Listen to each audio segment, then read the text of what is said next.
Hmm.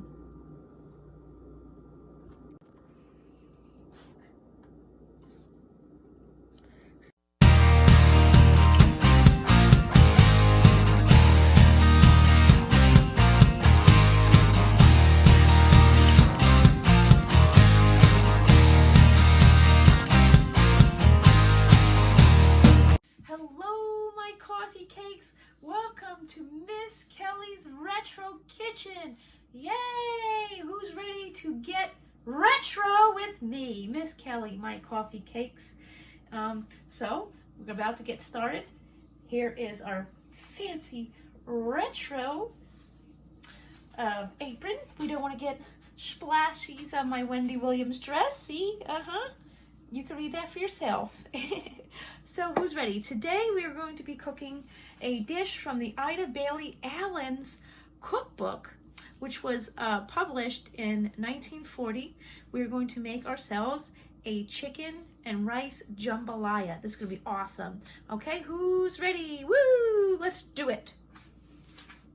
So who is Ida Bailey Allen's? Here is her cookbook, and yes, you can see here for yourself. It was, whoops. This was published on 14th West 49th Street in New York, and it was published, the copyright is 1940. So this book is really old. You can see 35-cent sticker. Of course, we can't get books today for 35 cents unless you go to a yard sale or book sale at the library. So Ida Bailey Allen's was born January 30th, 1885 in Danielson, Killington, Connecticut. She passed away on July 16, 1973. She was an American chef.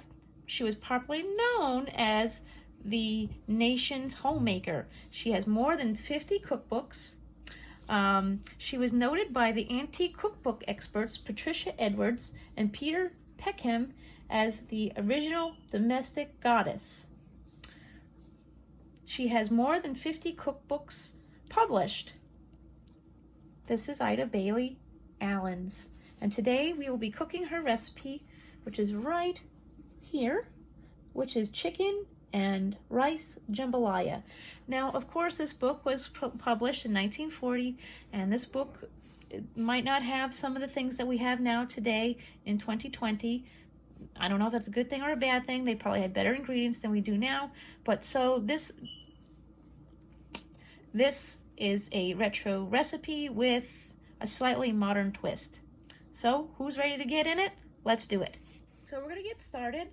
The first ingredients that this recipe calls for is 2.5 cups cold rice and 1.5 cups chopped chicken, 2 tablespoons chopped bacon, sausage, or ham, 3 tablespoons stewed or canned tomato, and 1 small onion. Okay, so now as regards to the rice, again, we're going to be doing this with a slightly modern twist. And the first modern twist is we're going to be using a brown rice and a pouch of brown rice, which has, it's 1 cup.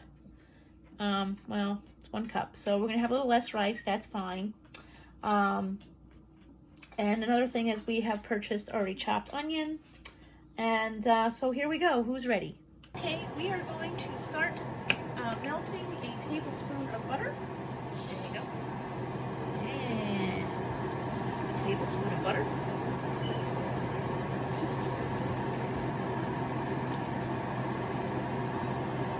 And there you have it. It's in there. Now, this butter is a little melty, so it will, do its magic. Now, we are using a metal pan, and what you don't want to do with a metal pan is use metal utensils. So here we use bamboo. Okay, we're going to move that around. Okay, and while we're here, we're going to talk about the history of cookbooks. Now, this is 2020, and when did cookbooks become a thing? Do you know when the cookbooks became a thing? The world's first cookbook was a sequence found on the walls of the ancient Egyptian tomb of Senet. In the 19th century BC, it taught people how to make flatbreads. Second oldest 14th century described the making of Siamanan beer, known as ninsaki, which locals refer to as liquid bread, which would make sense because beer is loaded with carbs. Recipe collections compiled in the Middle Ages, most important sources for medieval cuisine. First cookbooks appeared towards the end of the 13th century. It was called Liber de Coquina, originating near Naples. It was assumed that early cookbooks described real dishes, but food scholars don't believe they were used as we would use a cookbook today. There were a few in kitchens because, you know, people couldn't read and so on and so forth. So recipes were brief. They didn't give precise, you know, quotients on what to be used, and times were hard to, cooking times were not able to be used because they didn't have portable clocks. So they would count how long it would take to cook something based on a certain prayer, how many times you said a certain prayer, or a walk around a field. So now you hear that butter sizzling, so let's get our other stuff in. Okay, so the butter is ready to add our rice. Again, this is brown rice, this is not white rice. You know, Miss Kelly cannot have regular rice, so we are using what we can use. So we're adding the brown rice, and we're going to add chicken, which of course came from the regular grocery store. It's in there. Now, you had a choice between chopped bacon, sausage, or ham. We went with the bacon. It does have to be cooked ahead of time, which is why we went with the microwavable bacon. It's already cooked. And here we go with our onions. And yes, Miss Kelly buys already chopped onions because they make her eyes water. Okay, there we go. Alright, everybody put on. Okay, we're going to add 3 tablespoons of tomato sauce because I couldn't find the tomatoes that were, you know, in the recipe. So we're using tomato sauce to add a little extra. Okay, there we go.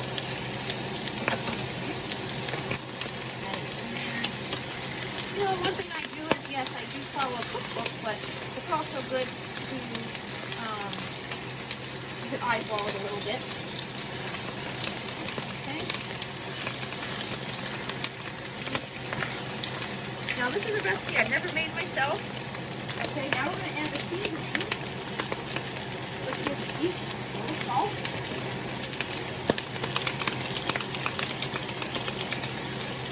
and we are going to turn this down a little bit. Okay, and I'm going to use, now this is another thing. So here is another modern day twist. We're going to be using parsley flakes instead of fresh because, well, fresh is a little expensive, and no, this is not a proper measuring spoon, but again, I'm going to do it by eyeball.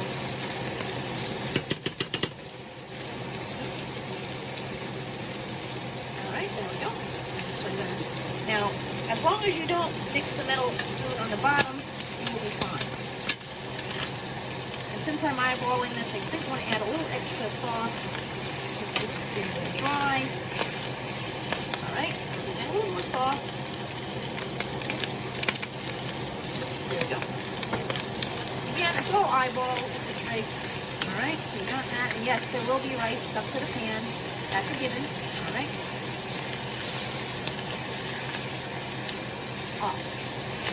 Alright, and something else calls for is a little citrus, which is a little lemon zest. Alright.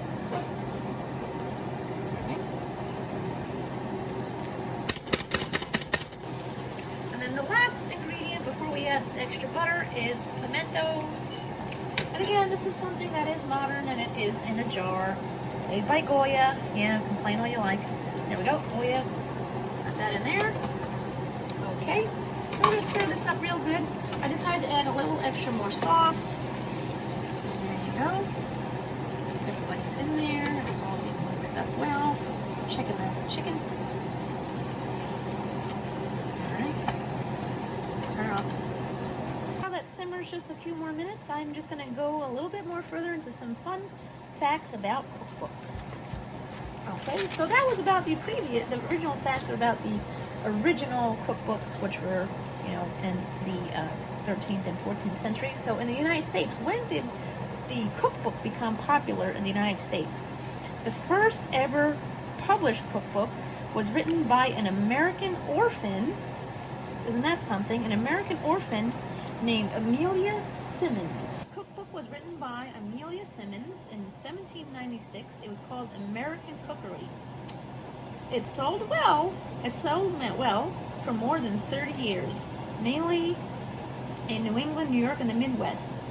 The book only has 47 pages, which featured recipes for roasts, stuffed goose, stuffed leg of veal, roast lamb, stews, all kinds of pies, not just the dessert ones, but also the savory kind. This dish is finished simmering, and we're about to do a retro Miss Kelly mukbang of chicken jambalaya. Coffee cakes, here we are for the best part of the video, which would be the mukbang. And here is my dish. It looks very tasty. I know it's not really, it's all mishmash in there.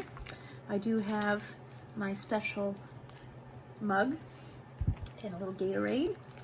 I'm gonna put it in there. Thank you, Ida Bailey Allens from Connecticut, for this awesome recipe. Now, today is Sunday, October 11th. This video will premiere bi-weekly on Sundays at 5 o'clock because I want to have Sunday dinner with you. I miss Sunday dinners. My grandma passed away back in 2011, and I haven't done a Sunday dinner with my family in a long time.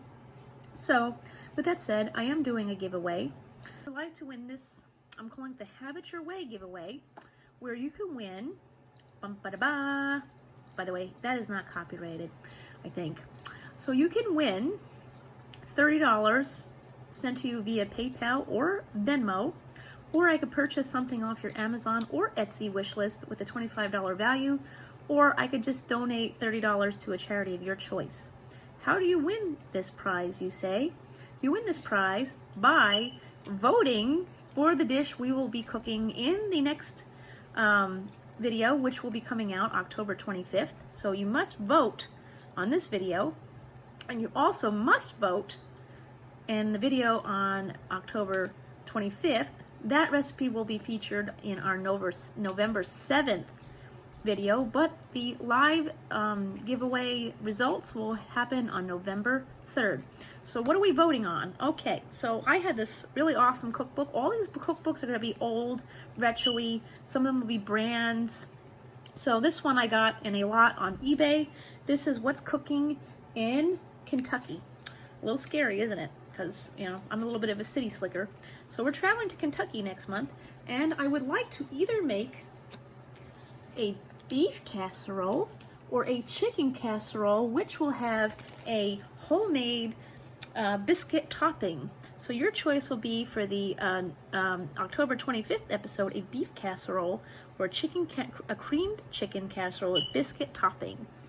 So, good luck, and vote for the best recipe. Again, these are all recipes I've never tried before, so it could either go really well or really bad, and you'll get some comedy out of it.